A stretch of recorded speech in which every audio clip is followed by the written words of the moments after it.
I grew up in Northern Ireland, right up in the very, very north end of it there, where it's absolutely freezing cold. This was me running around in the back garden midsummer. I couldn't pick a career. In Ireland, the obvious choice is the military, but to be honest, it actually kind of sucks. So my mother wanted me to be a dentist, but the problem was that people kept blowing everything up. So I actually went to school in Belfast, which was where all the action happened. And this was a pretty common sight.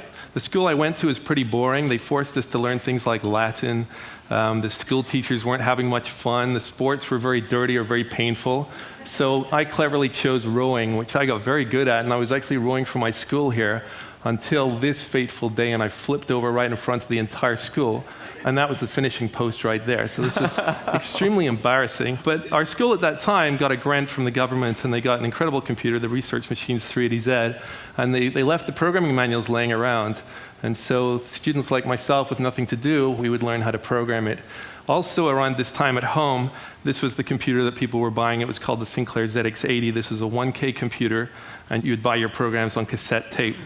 Actually, I'm just going to pause for 1 second, because I heard that there's a prerequisite to speak here at TED. You had to have a picture of yourself from the old days with big hair.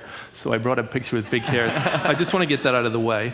So after the Sinclair ZX80 came along the very cleverly named Sinclair ZX81. And you see the picture at the bottom? There's a picture of a guy doing homework with his son. That's what they thought they had built it for. The reality is we got the programming manual and we started making games for it.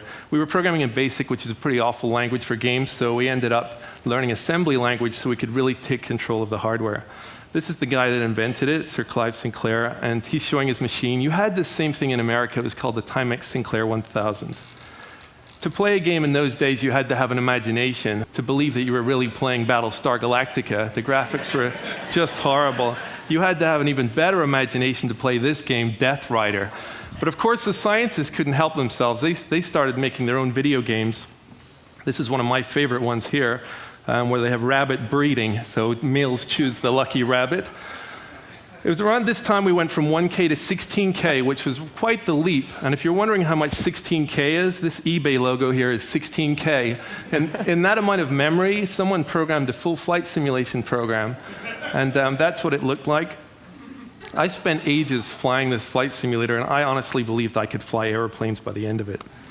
Here's Clive Sinclair now launching his color computer. He's recognized as being the father of video games in Europe.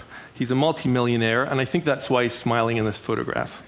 So I went on over the next 20 years or so, making a lot of different games. Some of the highlights were things like the Terminator, Aladdin, the Teenage Mutant Hero Turtles. Because I was from the United Kingdom, they thought the word ninja was a little too mean for children, so they decided to call it Hero instead. I personally preferred the Spanish version, which was Tortugas Ninja. That was much better.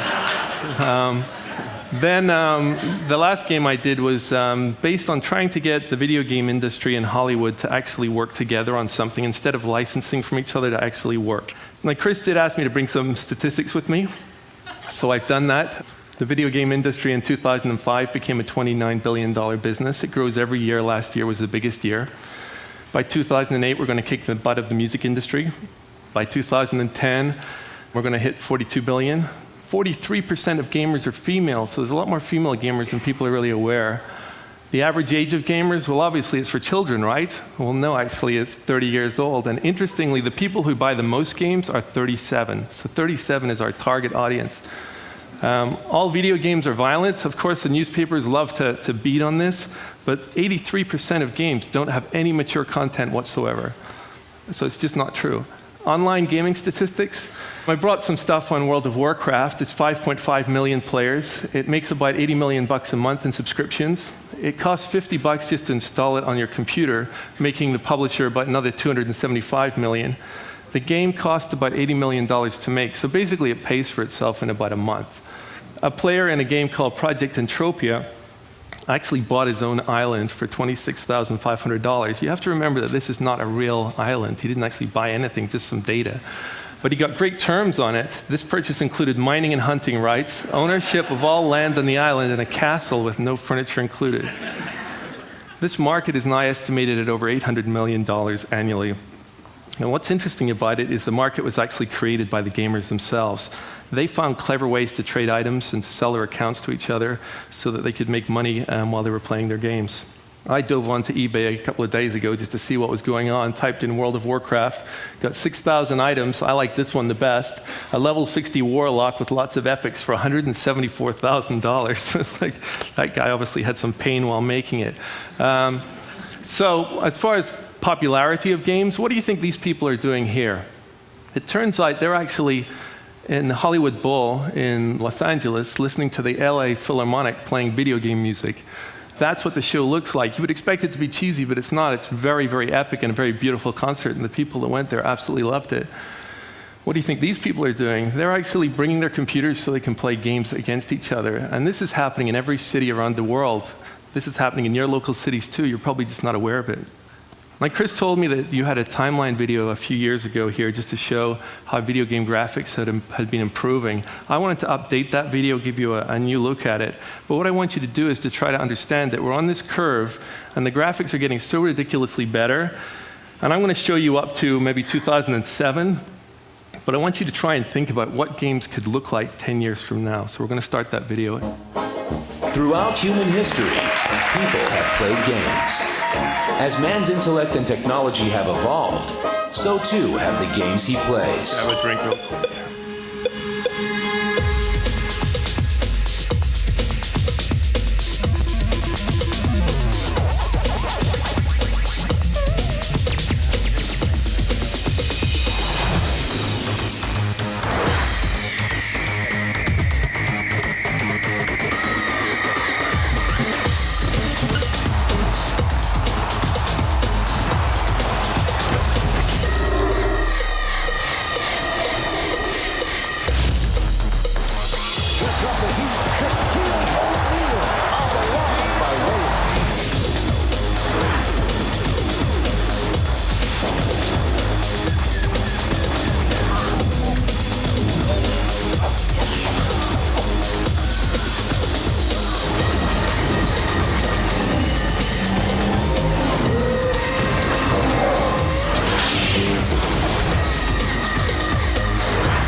The thing, again, I want you to think about is don't look at these graphics and think of that's the way it is. Think about that's where we are right now. And the curve that we're on means that this is going to continue to get better.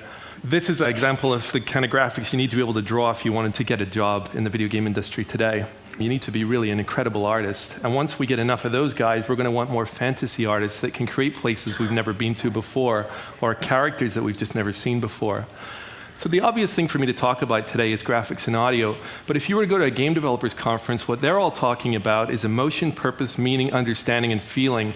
You'll hear about talks like, can a video game make you cry? These are the kind of topics we really actually care about. I came across a student who's absolutely excellent at expressing himself, and this student agreed that he would not show his video to anybody until you here at TED had seen it. So I'd like to play this video. So this is a student's opinion on what his experience of games are. I, like many of you, live somewhere between reality and video games. Some part of me, a true living, breathing person, has become programmed, electronic, and virtual. The boundary in my brain that divides real from fantasy has finally begun to crumble. I'm a video game addict, and this is my story.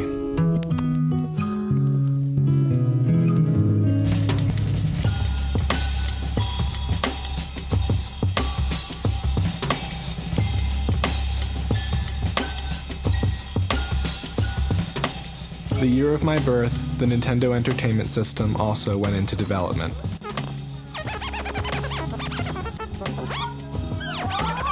I played in the backyard, learned to read, and even ate some of my vegetables. Most of my childhood was spent playing with Legos. But as was the case for most of my generation, I spent a lot of time in front of the TV. Mr. Rogers, Walt Disney, Nick Jr., and roughly 500,000 commercials have undoubtedly left their mark on me. When my parents bought my sister and I our first Nintendo, whatever inherent addictive quality this early interactive electronic entertainment possessed quickly took hold of me.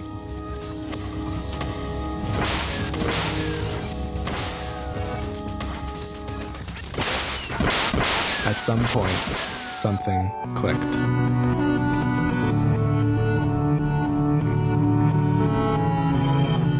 With the combination of simple interactive stories and the warmth of the TV set, my simple 16-bit Nintendo became more than just an escape. It became an alternate existence, my virtual reality.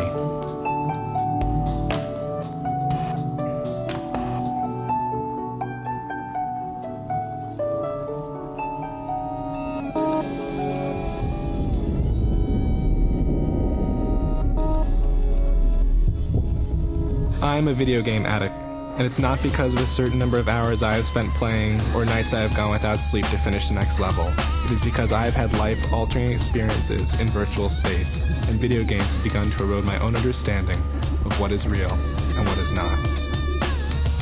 I'm addicted because even though I know I am losing my grip on reality, I still crave more.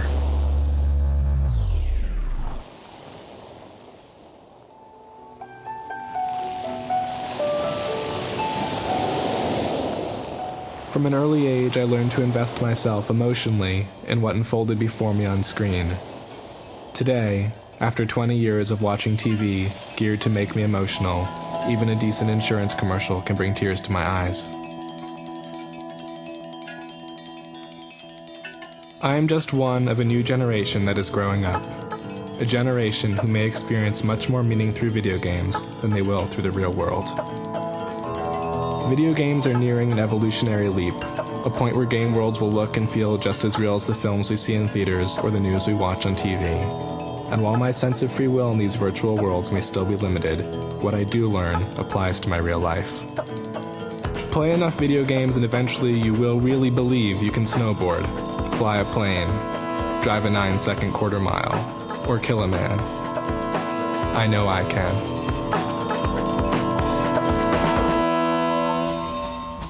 Unlike any pop culture phenomenon before it, video games actually allow us to become part of the machine. They allow us to sublimate into the culture of interactive, downloaded, streaming, HD reality. We are interacting with our entertainment. I have come to expect this level of interaction. Without it, the problems facing the real world, poverty, war, disease, and genocide, lack the levity they should. Their importance blends into the sensationalized drama of primetime TV. But the beauty of video games today lies not in the lifelike graphics, the vibrating joysticks, or virtual surround sound. It lies in that these games are beginning to make me emotional. I have fought in wars, feared for my own survival, watched my cohorts die on beaches and in woods that look and feel more real than any textbook or any nightly news story. The people who create these games are smart. They know what makes me scared, excited, panicked, proud, or sad, and they use these emotions to dimensionalize the worlds they create. A A well-designed video game will seamlessly weave the user into the fabric of the virtual experience. As one becomes more experienced, the awareness of physical control melts away. I know what I want, and I do it. No buttons to push or triggers to pull. Just me and the game. My fate and the fate of the world around me lies in my hands. I know violent video games make my mother worry. What troubles me is not that video game violence is becoming more and more like real-life violence, but that real-life violence is starting to look more and more like a video game.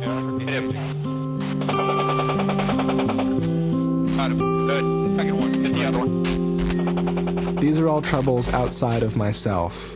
I, however, have a problem very close to home. Something has happened to my brain.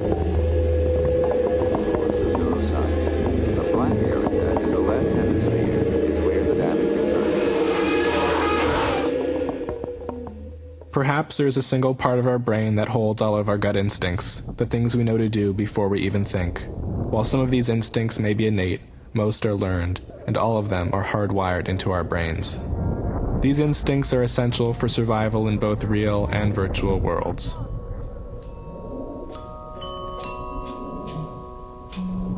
Only in recent years has the technology behind video games allowed for a true overlap in stimuli. As gamers, we are now living by the same laws of physics, in the same cities, and doing many of the same things we once did in real life, only virtually. Consider this.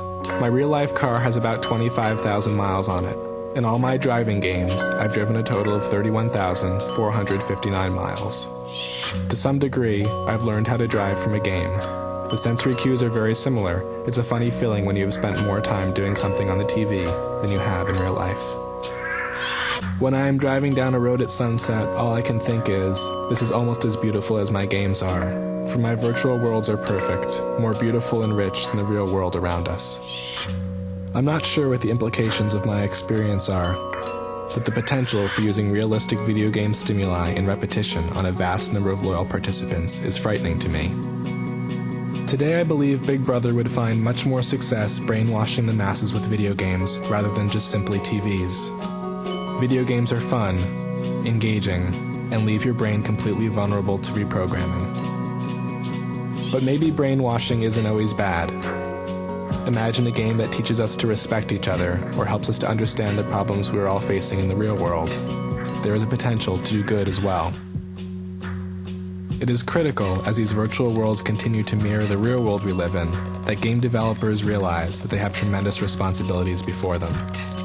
I'm not sure what the future of video games holds for our civilization, but as virtual and real-world experiences increasingly overlap, there is a greater and greater potential for other people to feel the same way I do. What I have only recently come to realize is that beyond the graphics, sound, gameplay, and emotion, it is the power to break down reality that is so fascinating and addictive to me. I know that I am losing my grip. Part of me is just waiting to let go. I know, though, that no matter how amazing video games may become, or how flat the real world may seem to us, that we must stay aware of what our games are teaching us, and how they leave us feeling when we finally do unplug. Wow.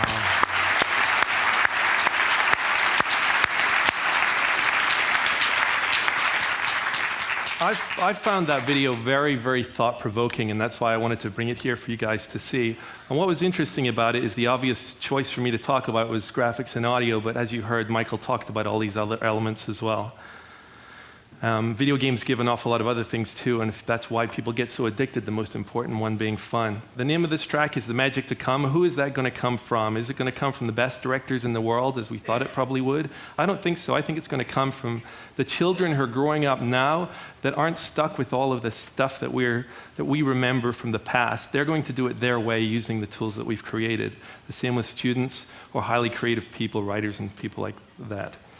As far as colleges go, there's now 350 colleges around the world teaching video game courses. That means there's literally thousands of new ideas. Some of the ideas are really dreadful, and some of them are great. There's nothing worse than having to listen to someone try and pitch you a really bad video game idea. You're off. I've only got... He's out of time. I've just got a little tiny bit more if you'll indulge me, though. I'm going to stay right here, then. This is just a cool shot because this is students coming to school after class. The school is closed. They're coming back to midnight because they want to pitch their video game ideas. I'm sitting at the front of the class, and they're actually pitching their ideas. So it's hard to get students to come back to class, but it is possible.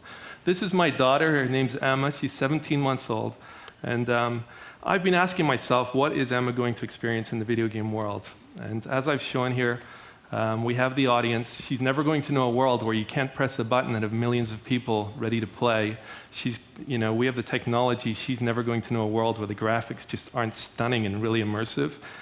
And as the student video showed, we can impact and move. She's never going to know a world where video games aren't incredibly emotional and will probably make her cry. I just hope she likes video games. So my closing thought. Games on the surface seem simple entertainment, but to those that like to look a little deeper, the new paradigm of video games could open entirely new frontiers to creative minds that like to think big.